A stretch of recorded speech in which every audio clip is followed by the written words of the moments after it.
بسم اللہ الرحمن الرحیم۔ السلام علیکم ورحمۃ اللہ وبرکاتہ۔ امید کرتی ہوں انشاءاللہ آپ سب خیریت سے ہوں گے۔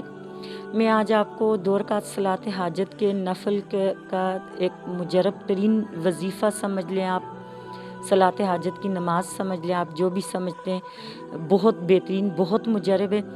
آپ نے اس طرح کرنا ہے، جو نوافل کا جائز ٹائم ہو اس ٹائم میں آپ لوگوں نے 2 رکعت صلاۃ حاجت کے نفل نیت کرنے ہیں، اور پہلی رکعت میں آپ نے سورہ فاتحہ کو 50 مرتبہ پڑھنا ہے بسم اللہ الرحمن الرحیم کے ساتھ، اور پھر حسب معمول آپ نے 50 مرتبہ کے بعد آخر میں 1 مرتبہ سورہ اخلاص پڑھنا ہے، جیسے کہ ہم ہر نماز میں پڑھتے ہیں۔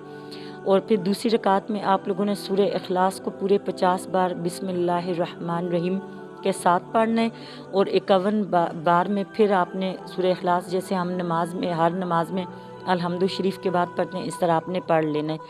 تو اس کے بعد آپ نے سلام پھیر لینا ہے، پھر آپ نے 101 بار درود ابراہیمی کو پڑھنا ہے، اور یہ پڑھنے کے بعد آپ لوگوں نے لا الہ الا انت سبحانک انی کنت من الظالمین، اس کو بھی 101 بار پڑھنا ہے۔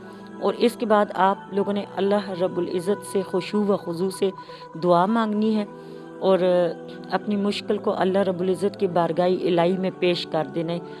یہ انتہائی مجرب ترین ہے۔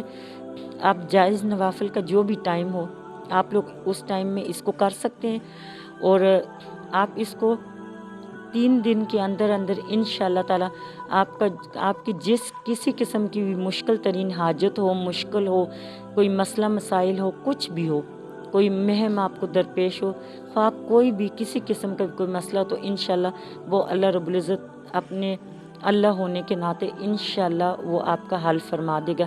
بس صرف شرط اتنی ہے کہ آپ کا یقین کامل ہونا چاہیے، اور آپ جس وقت کریں گے تو اس کو پوری یکسوئی اور توجہ کے ساتھ کریں۔ انشاءاللہ امید کرتی ہوں کہ آپ لوگوں کو آج کا وظیفہ اچھا لگے گا، اور آپ لوگ اپنی مشکلات کے لیے اس کو کریں گے۔ اللہ حافظ۔